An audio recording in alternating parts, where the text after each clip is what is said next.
ओम शांति। 18 अक्टूबर 2024। बाबा के महावाक्य। मीठे बच्चे, बाप आया है तुम्हें गुलगुल फूल बनाने। तुम फूल बच्चे कभी किसी को दुख नहीं दे सकते। सदा सुख देते रहो। प्रश्न: किस एक बात में तुम बच्चों को बहुत बहुत खबरदारी रखनी है? उत्तर: मनसा वाचा कर्मणा, अपनी जबान पर बड़ी खबरदारी रखनी है। बुद्धि से विकारी दुनिया की सब लोक लाज, कुल की मर्यादाएं भूलनी है। अपनी जांच करनी है कि हमने कितने दिव्य गुण धारण किए हैं। लक्ष्मी नारायण जैसे सिविलाइज्ड बने हैं। कहां तक गुलगुल फूल बने हैं। ओम शांति। शिव बाबा जानते हैं यह हमारे बच्चे आत्माएं हैं। तुम बच्चों को आत्मा समझ शरीर को भूल शिव बाबा को याद करना है। शिव बाबा कहते हैं, मैं तुम बच्चों को पढ़ाता हूँ। शिव बाबा भी निराकार है, तुम आत्माएं भी निराकार हो। यहाँ आकर पार्ट बजाते हो, बाप भी आकर पार्ट बजाते हैं। यह भी तुम जानते हो, ड्रामा प्लान अनुसार बाप हमको आकर गुलगुल बनाते हैं। तो सब अवगुणों को छोड़ गुणवान बनना चाहिए। गुणवान कभी किसको दुख नहीं देते, सुना अनसुना नहीं करते। कोई दुखी है तो उसका दुख दूर करते हैं। बाप भी आते हैं तो सारी दुनिया के दुख जरूर दूर होने हैं। बाप तो श्रीमत देते हैं, जितना हो सके पुरुषार्थ कर सभी के दुख दूर करते रहो। पुरुषार्थ से ही अच्छा पद मिलेगा। पुरुषार्थ ना करने से पद कम हो जाएगा। वह फिर कल्प कल्पांतर का घाटा पड़ जाता है। बाप बच्चों को हर बात समझाते हैं। बच्चे अपने को घाटा डालें, यह बाप नहीं चाहता। दुनिया वाले फायदे और घाटे को नहीं जानते, इसीलिए बच्चों को अपने पर रहम करना है। श्रीमत पर चलते रहना है। भल बुद्धि इधर उधर भागती है तो भी कोशिश करो, हम ऐसे बेहद के बाप को क्यों नहीं याद करते हैं, जिस याद से ही ऊंच पद मिलता है। कम से कम स्वर्ग में तो जाते हैं, परंतु स्वर्ग में ऊंच पद पाना है। बच्चों के माँ बाप कहते हैं ना, हमारा बच्चा स्कूल में पढ़कर ऊंच पद पाए। यहाँ तो किसको भी पता नहीं पड़ता। तुम्हारे संबंधी यह नहीं जानते कि तुम क्या पढ़ाई पढ़ते हो। उस पढ़ाई में तो मित्र संबंधी सब जानते हैं। इसमें कोई जानते हैं, कोई नहीं जानते हैं। कोई का बाप जानता है तो भाई बहन नहीं जानते। कोई की माँ जानती है तो बाप नहीं जानता, क्योंकि यह विचित्र पढ़ाई और विचित्र पढ़ाने वाला है। नंबरवार समझते हैं, बाप समझाते हैं, भक्ति तो तुमने बहुत की है, सो भी नंबरवार। जिन्होंने बहुत भक्ति की है वही फिर यह ज्ञान भी लेते हैं। अब भक्ति की रस्म रिवाज पूरी होती है। आगे मीरा के लिए कहा जाता था, उसने लोक लाज कुल की मर्यादा छोड़ी। यहाँ तो तुमको सारे विकारी कुल की मर्यादा छोड़नी है। बुद्धि से सबका संन्यास करना है। इस विकारी दुनिया का कुछ भी अच्छा नहीं लगता है। विकर्म करने वाले बिल्कुल अच्छे नहीं लगते हैं। वह अपनी ही तकदीर को खराब करते हैं। ऐसा कोई बाप थोड़े ही होगा जो बच्चों को किसको तंग करता हुआ पसंद करेगा व ना पढ़ता पसंद करेगा। तुम बच्चे जानते हो, वहाँ ऐसे कोई बच्चे होते नहीं। नाम ही है देवी देवता। कितना पवित्र नाम है। अपनी जांच करनी है, हमारे में दैवी गुण हैं। सहनशील भी बनना होता है। बुद्धि योग की बात है। यह लड़ाई तो बहुत मीठी है। बाप को याद करने में कोई लड़ाई की बात नहीं है। बाकी हाँ, इसमें माया विघ्न डालती है। उनसे संभाल करनी होती है। माया पर विजय तो तुमको ही पानी है। तुम जानते हो, कल्प कल्प हम जो कुछ करते आए हैं, बिल्कुल एक्यूरेट वही पुरुषार्थ चलता है जो कल्प कल्प चलता आया है।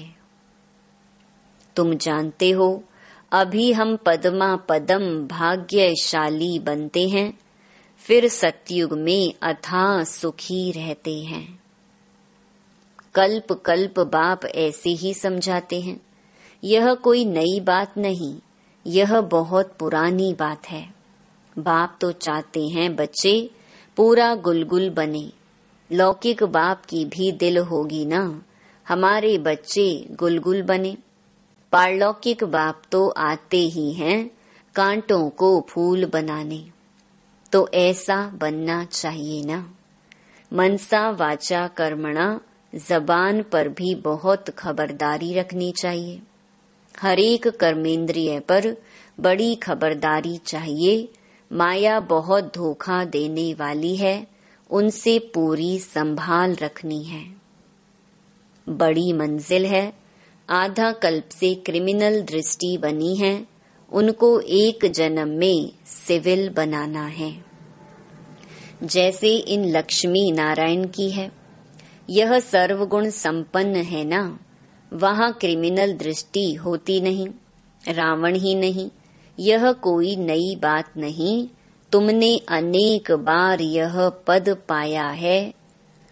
दुनिया को तो बिल्कुल पता नहीं है कि यह क्या पढ़ते हैं। बाप तुम्हारी सब आशाएं पूर्ण करने आते हैं। अशुभ आशाएं रावण की होती हैं, तुम्हारी हैं शुभ आशाएं। क्रिमिनल कोई भी आश नहीं होनी चाहिए। बच्चों को सुख की लहरों में लहराना है। तुम्हारे अथाह सुखों का वर्णन नहीं कर सकते। दुखों का वर्णन होता है, सुख का वर्णन थोड़े ही होता है। तुम सब बच्चों की एक ही आशा है कि हम पावन बने। कैसे पावन बनेंगे, सो तो तुम जानते हो कि पावन बनाने वाला एक बाप ही है। उसकी याद से ही पावन बनेंगे। फर्स्ट नंबर नई दुनिया में पावन यह देवी देवता ही हैं। पावन बनने में देखो ताकत कितनी है। तुम पावन बन पावन दुनिया का राज्य पाते हो। इसलिए कहा जाता है, इस देवता धर्म में ताकत बहुत है। यह ताकत कहाँ से मिलती है? सर्वशक्तिमान बाप से।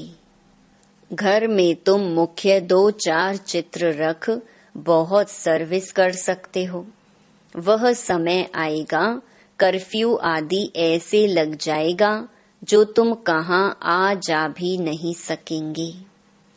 तुम हो ब्राह्मण, सच्ची गीता सुनाने वाले। नॉलेज तो बड़ी सहज है। जिनके घर वाले सब आते हैं, शांति लगी पड़ी है, उन्हों के लिए तो बहुत सहज है।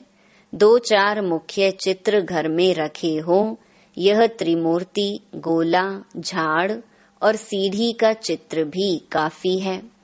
उनके साथ गीता का भगवान श्री कृष्ण नहीं, वह भी चित्र अच्छा है। कितना सहज है, इनमें कोई पैसा खर्च नहीं होता। चित्र तो रखे हैं, चित्रों को देखने से ही ज्ञान स्मृति में आता रहेगा। कोठरी बनी पड़ी हो, उसमें भल तुम सो भी जाओ।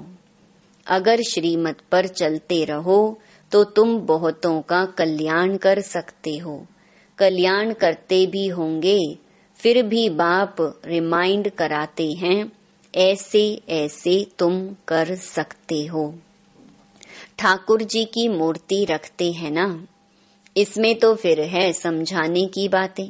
जन्म जन्मांतर तुम भक्ति मार्ग में मंदिरों में भटकते रहते हो, परंतु यह पता नहीं है कि यह है कौन।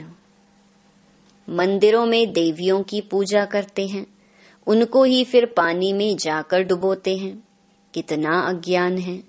पूज्य की पूजा कर फिर उनको उठाकर समुद्र में डाल देते हैं। गणेश को, माँ को, सरस्वती को भी डुबोते हैं। बाप बैठ बच्चों को कल्प कल्प यह बातें समझाते हैं, रियलाइज कराते हैं, तुम यह क्या कर रहे हो। बच्चों को तो नफरत आनी चाहिए, जबकि बाप इतना समझाते रहते हैं, मीठे मीठे बच्चों, तुम यह क्या करते हो।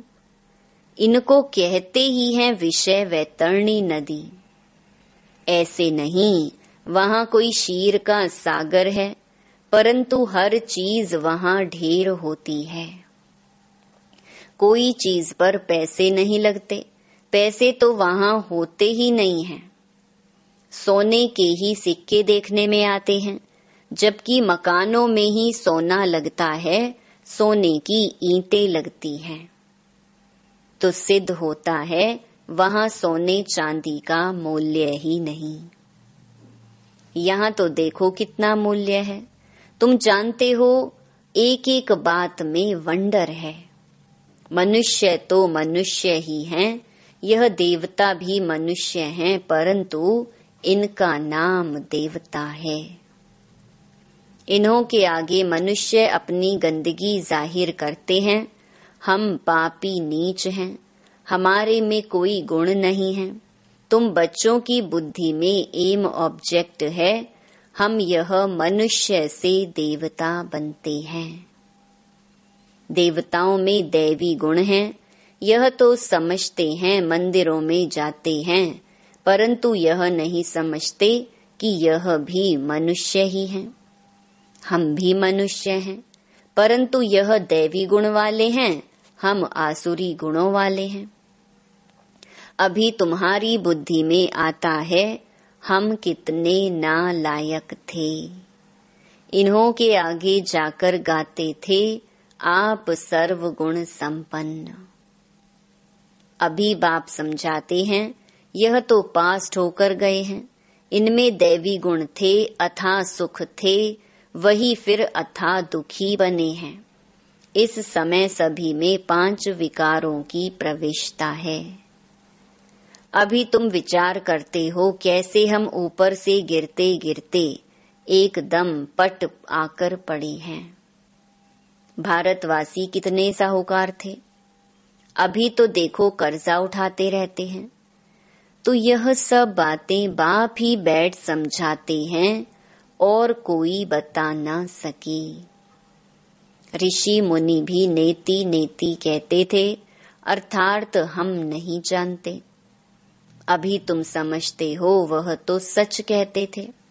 ना बाप को, ना रचना के आदि मध्य अंत को जानते थे। अभी भी कोई नहीं जानते हैं, सिवाय तुम बच्चों के। बड़े बड़े सन्यासी महात्माएं कोई नहीं जानते। वास्तव में महान आत्मा तो यह लक्ष्मी नारायण है ना, एवर प्योर है। यह भी नहीं जानते थे तो और कोई कैसे जान सकते। कितनी सिंपल बातें बाप समझाते हैं, परंतु कई बच्चे भूल जाते हैं। कई अच्छी रीति गुण धारण करते हैं तो मीठे लगते हैं। जितना बच्चों में मीठा गुण देखते हैं तो दिल खुश होती है। कोई तो नाम बदनाम कर देते हैं। यहाँ तो फिर बाप टीचर सतगुरु है, तीनों की निंदा कराते हैं। सत बाप सत टीचर और सतगुरु की निंदा कराने से फिर ट्रिपल दंड पड़ जाता है। परंतु कई बच्चों में कुछ भी समझ नहीं है। बाप समझाते हैं ऐसे भी होंगे जरूर। माया भी कोई कम नहीं है, आधा कल्प पाप आत्मा बनाती है। बाप फिर आधा कल्प के लिए पुण्य आत्मा बनाते हैं। वह भी नंबरवार बनते हैं। बनाने वाले भी दो हैं, राम और रावण। राम को परमात्मा कहते हैं। राम राम कह फिर पिछाड़ी में शिव को नमस्कार करते हैं। वही परमात्मा है। परमात्मा के नाम गिनते हैं, तुमको तो गिनती की दरकार नहीं। यह लक्ष्मी नारायण पवित्र थे ना, इन्हों की दुनिया थी जो पास्ट हो गई है। उसको स्वर्ग नई दुनिया कहा जाता है। फिर जैसे पुराना मकान होता है तो टूटने लायक बन जाता है, यह दुनिया भी ऐसे है। अभी है कलयुग की पिछाड़ी। कितनी सहज बातें हैं समझने की, धारण करनी और करानी है। बाप तो सबको समझाने के लिए नहीं जाएंगे। तुम बच्चे ऑन गॉडली सर्विस हो। बाप जो सर्विस सिखलाते हैं वही सर्विस करनी है। तुम्हारी है गॉडली सर्विस ओनली। तुम्हारा नाम ऊंच करने लिए बाबा ने कलश तुम माताओं को दिया है। ऐसे नहीं कि पुरुषों को नहीं मिलता है, मिलता तो सबको है। अभी तुम बच्चे जानते हो हम कितने सुखी स्वर्गवासी थे, वहां कोई दुखी नहीं थे। अभी है संगम युग, फिर हम उस नई दुनिया के मालिक बन रहे हैं। अभी है कलयुग पुरानी पतित दुनिया। बिल्कुल ही जैसे भैंस बुद्धि मनुष्य है। अभी तो इन सब बातों को भूलना पड़ता है। देह सहित देह के सब संबंधों को छोड़ अपने को आत्मा समझना है। शरीर में आत्मा नहीं है तो शरीर कुछ भी कर ना सके। उस शरीर पर कितना मोह रखते हैं। शरीर जल गया, आत्मा ने जाकर दूसरा शरीर लिया तो भी 12 मास जैसे हाय हुसैन मचाते रहते हैं। अभी तुम्हारी आत्मा शरीर छोड़ेगी तो जरूर ऊंच घर में जन्म लेगी नंबरवार। थोड़े ज्ञान वाला साधारण कुल में जन्म लेगा, ऊंच ज्ञान वाला ऊंच कुल में जन्म लेगा। वहां सुख भी बहुत होता है। अच्छा, मीठे मीठे सिकिलधे बच्चों प्रति माता पिता बाप दादा का याद प्यार और गुड मॉर्निंग। रूहानी बाप की रूहानी बच्चों को नमस्ते। धारणा के लिए मुख्य सार। पहला, बाप जो सुनाते हैं उसे सुना अनसुना नहीं करना है। गुणवान बन सबको सुख देना है। पुरुषार्थ कर सबके दुख दूर करने हैं। दूसरा, विकारों के वश होकर कोई भी विकर्म नहीं करना है। सहनशील बनना है। कोई भी क्रिमिनल अशुद्ध विकारी आश नहीं रखनी है। वरदान, शांति की शक्ति द्वारा असंभव को संभव करने वाले सहज योगी भव। शांति की शक्ति सर्वश्रेष्ठ शक्ति है। शांति की शक्ति से ही और सब शक्तियां निकली हैं। साइंस की शक्ति का भी जो प्रभाव है वह साइंस भी साइलेंस से निकली है। तो शांति की शक्ति से जो चाहो वह कर सकते हो। असंभव को भी संभव कर सकते हो। जिसे दुनिया वाले असंभव कहते हैं वह आपके लिए संभव है और संभव होने के कारण सहज है। शांति की शक्ति को धारण कर सहज योगी बनो। स्लोगन: वाणी द्वारा सबको सुख और शांति दो तो गायन योग्य बनेंगे। ओम शांति।